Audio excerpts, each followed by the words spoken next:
Est-ce que vous utilisez, vous aussi, des carottes pourries pour développer votre business en marketing relationnel?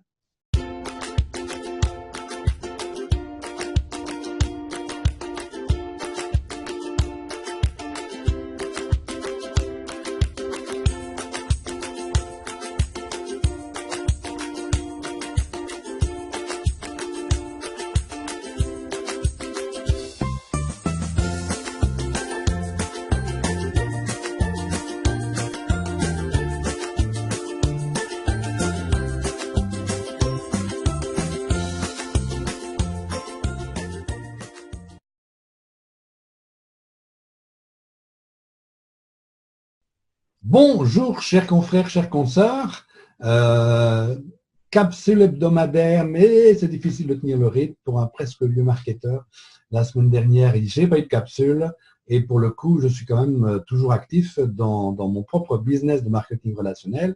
Donc évidemment, ça prend du temps et puis je travaille 4 jours par semaine, enfin 4 demi-jours par semaine, puisque c'est mon choix depuis très très longtemps et c'est une des possibilités et des opportunités que nous offre notre métier. Effectivement, j'ai publié un article qui m'avait été inspiré par un blog qui apparemment n'existe plus, hein, c'était MLM Afrique, avec pas mal de conseils d'ailleurs et pas mal de choses très bien faites. Et il parlait plutôt des mensonges que nous pouvions utiliser dans notre métier pour pouvoir appâter nos prospects. Moi, je préfère utiliser le mot carotte. Hein, vous savez, la carotte et le bâton, on va vraiment mettre des carottes. Et bien sûr, on a besoin de bonnes carottes pour pouvoir nous faire avancer. Moi, je préfère une carotte avec un challenge, une compétition, un voyage, une voiture, des choses comme ça. Et tous les mois, d'ailleurs, j'évolue pour le voyage, par exemple, ou pour les primes, ou des choses comme ça, ou le pins, etc. Mais parfois, on utilise justement des carottes pourries pour pouvoir parrainer. Par exemple, est-ce que vous avez déjà entendu dire que grâce si vous me rejoignez dans mon business, dans mon entreprise MLM, vous allez faire le million dans l'année. Le million. Alors, il y a un autre terme qui est très, très fort utilisé également, c'est les revenus à 6 chiffres. Et les personnes qui vous disent ça vous font parfois des lives dans une chambre à coucher d'enfants ou dans une cuisine, et on voit très bien que, bon, on est loin du million du revenu à 6 chiffres. Et le fait de pouvoir, ce que j'appelle moi, vendre un miroir aux alouettes, eh bien, casse évidemment tout de suite le relationnel que vous êtes censé entamer avec votre prospect. Si vous promettez à votre prospect le million parce que vous avez des amis qui le font, etc., je ne dis pas qu'il n'y a pas des revenus à ces chiffres, bien évidemment, hein, bien évidemment, je sais de quoi je parle, mais à quelqu'un qui commence, est-ce que peut-être c'est pas intéressant qu'il démarre déjà avec 500 € en plus? C'est pas mal ça, pour ensuite vraiment pousser ensemble jusqu'aux 1000 €. Donc, ça ne sert à rien d'aller promettre monts et merveilles aux personnes avec qui on veut travailler, parce que de toute façon, ensuite, on est quand même dans le rapport et on va quand même constater que c'est bien plus compliqué que ce qu'on m'avait dit lors de la présentation d'affaires et que tout compte fait, oui, il y a des gens qui gagnent le million, mais ils sont peut-être 3 dans l'entreprise depuis autant d'années ou des choses comme ça. Par contre, 500 € et puis peut-être 800 et puis 1000, ça c'est tout à fait compréhensible dans l'esprit de quelqu'un. Il m'est arrivé souvent, par exemple, de prospecter en promettant de doubler son revenu. Eh bien, on remarque que quand vous gagnez le SMIC et que vous dites tu pourrais doubler ton revenu, le cerveau, il n'accepte pas ça. Il n'accepte pas parce que c'est inconcevable. Par contre, ajouter 500 € à ton revenu, ça, le cerveau, il accepte, il conçoit. Il y a une autre carotte qui est également utilisée, c'est les produits que nous fabriquons sont les plus merveilleux du monde. Grâce à mon programme minceur, dans une semaine, tu perds 25 kilos. Regarde les photos avant, après. Ah non, c'est pas la même dame. Mais si, c'est la même dame. Combien de fois on voit ça? Est-ce que là aussi, ça ne paraît pas évident que mon nouveau partenaire va peut-être s'engouffrer dans ce genre de promesses avec un produit? Alors, en vente directe, tous les produits sont bons. Autrement, les sociétés ne restent pas.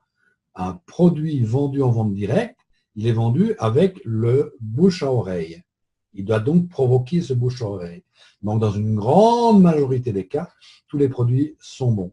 Et donc, c'est inutile d'aller exagérer les qualités de vos produits parce que de toute façon, la meilleure pour pouvoir tester le produit, c'est de le tester. C'est dans le mot, hein, c'est de pouvoir soi-même d'abord se rendre compte de la qualité de mon produit, qualité en termes de qualité, mais en termes de résultats, et de pouvoir ensuite partager mon enthousiasme. Si je vais dire tout de suite à mon cercle proche, prends ce programme Boost, tu vas avoir de l'énergie à revendre, et que ça fait je vais venir vous voir, vous mon parrain, ma marraine, tout décomposé, tout démotivé, parce que ça ne marche pas.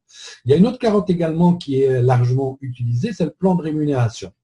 Alors, je l'utilise, hein, le plan de rémunération dans mes arguments en disant c'est un plan qui est simple. Simple à expliquer, donc simple à comprendre, simple à expliquer et rémunérateur. Mais est-ce que mon plan de rémunération est le meilleur du monde? Même si je le pense, je ne peux pas le dire, parce que premièrement, je ne connais pas tous les plans de rémunération. Deuxièmement, dans toutes les bonnes entreprises de marketing relationnel, il y a des plans complètement différents qui fonctionnent bien et qui procurent à beaucoup de personnes un revenu complémentaire, voire un revenu full-time à 6 chiffres pour le coup. Et donc, dire que mon plan de rémunération est le meilleur du monde, tu vas voir, en un mois, tu as déjà 300 personnes dans ton équipe. Eh bien, c'est pareil que pour les produits les plus merveilleux du monde, c'est pareil que pour le fait de gagner rapidement de l'argent. Très vite, on se rend compte que c'était que des promesses, que des carottes pourries pour le coup, et que ça ne m'amène pas du tout à ce qui avait été promis lors de la présentation d'affaires.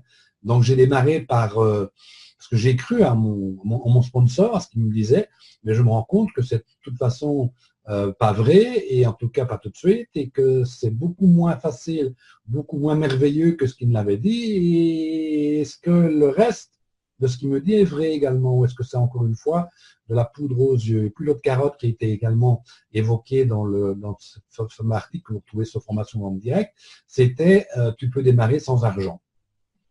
Et malheureusement, c'est tellement ancré dans l'esprit collectif, pas de tous les VDI, bien heureusement, mais regardez ce qui se passe sur les réseaux sociaux, les groupes VDI, recherche, activité ou MLM VDI sans kit, sans obligation de kit, sans kit. Il y en a qui sont plus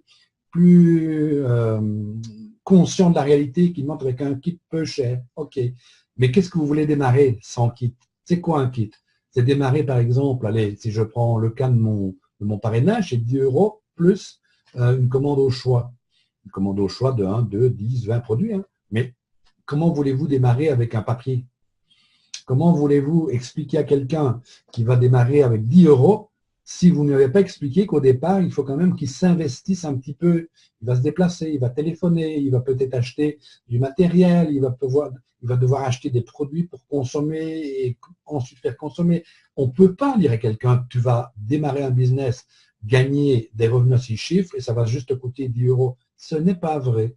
Ce sont des carottes pourries qu'on met au bout d'un bâton pourri et qui n'amènent de toute façon qu'à provoquer ce qu'on appelle le turnover, c'est-à-dire le taux d'abandon dans nos équipes.